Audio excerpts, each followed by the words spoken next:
बहुत बधाई हो। बहुत बहुत मुबारक। ये साइन कर दो इस पे आप। ये साइन भैया तो 1998 के अंदर मैं भी इसी तरह बाई इलेक्शन जीत के आया था और पिताजी बैठे हुए थे और मैं ओथ ले रहा था। वो दिन मुझे याद आ गए। और वैसे मेरे लिए बहुत फख्र की बात है फादर होने के नाते भी और एक राजनेता होने के नाते भी कि हिंदुस्तान के इतिहास का सबसे शिक्षित लड़का आज विधायक बना है। और सबसे दुनिया की सबसे बड़ी पार्टी भारतीय जनता पार्टी जो सबसे मजबूत सशक्त दुनिया की पार्टी है उसमें अपनी आहुति दे रहा है, तो मेरे लिए बड़ी फख्र की बात है। और मैं ये कहना चाहूँगा कि ये वही टेबल है, ये वही जगह है, ये वही मैं हूँ, ये वही आप हो जब इस्तीफा देने में आया था।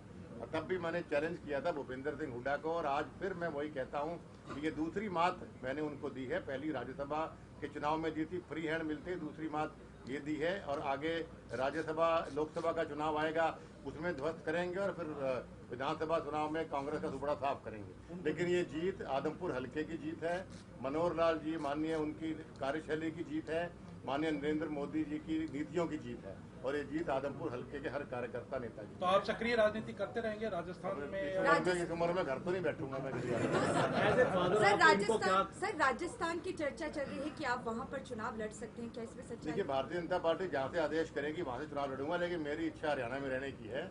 लेकिन मैं मेरा वोट बैंक है, चाहे वो हरियाणा में है चाहे वो राजस्थान में।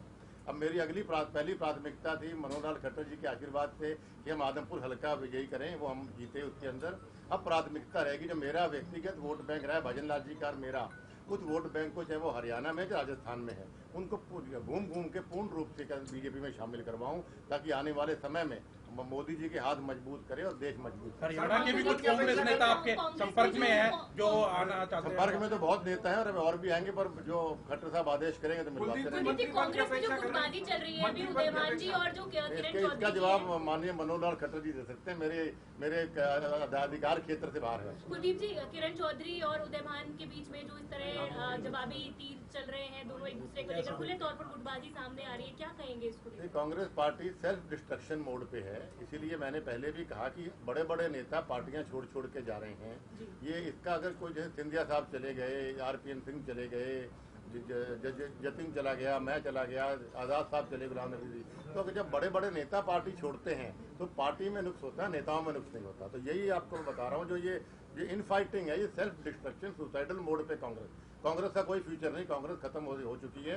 ये जो यात्राएं चल रही है, ये यात्रा सिर्फ अपनी सीट बचाने ही कर रहे हैं कुछ नेता, भाई कांग्रेस हैज नो फ्यूचर। तो राहुल गांधी भारत जोड़ो यात्रा निकाल रहे हैं, आप कह रहे हैं पार्टी आने के बाद ये भारत पार्टी जोड़ नहीं पा रहे, भारत कहाँ से जुड़ेगी? और जहाँ यात्रा कर रहे हैं तेलंगाना वगैरह, वहाँ तो कांग्रेस हार की साफ हो रही है। अब हरियाणा आने दो, हरियाणा के आने के हरियाणा में साफ करके छोड़ेंगे। नतीजे आने के बाद जयप्रकाश और उदयमान ने प्रेस कॉन्फ्रेंस की थी और ये कहा कि आदमपुर में एक समाज विशेष यानी उनका बिश्नोई समाज पे सीधा हमला था। ये कहा कि उन्होंने दबंगई की, मेरे ऊपर हमला किया, गुंडागर्दी की और कांग्रेस, उन्होंने कहा कि बिश्नोई समाज का वोट हमें नहीं चाहिए, वो अपना वोट जहां मर्जी डाले, हमें वोट ही नहीं चाहिए। इस तरीके की बयानबाजी को पहली बात तो ये बहुत ही इमेच्योर स्टेटमेंट है और बोखलाई स्टेटमेंट है। और मैं जयप्रकाश को और भूपेंद्र हुड्डा को कहूंगा कि आप ग्रेसफुली अपनी हार स्वीकार करें। ये स्कूल का बच्चा होता है ना, मम्मी मुझे मारा, मम्मी मेरे को हरा दिया, मम्मी मेरे को ये कर दिया, तो जयप्रकाश का वही सुनने को रोज मिल रहा है। कभी कहता है बिश्नोई समाज के खिलाफ बोलता है।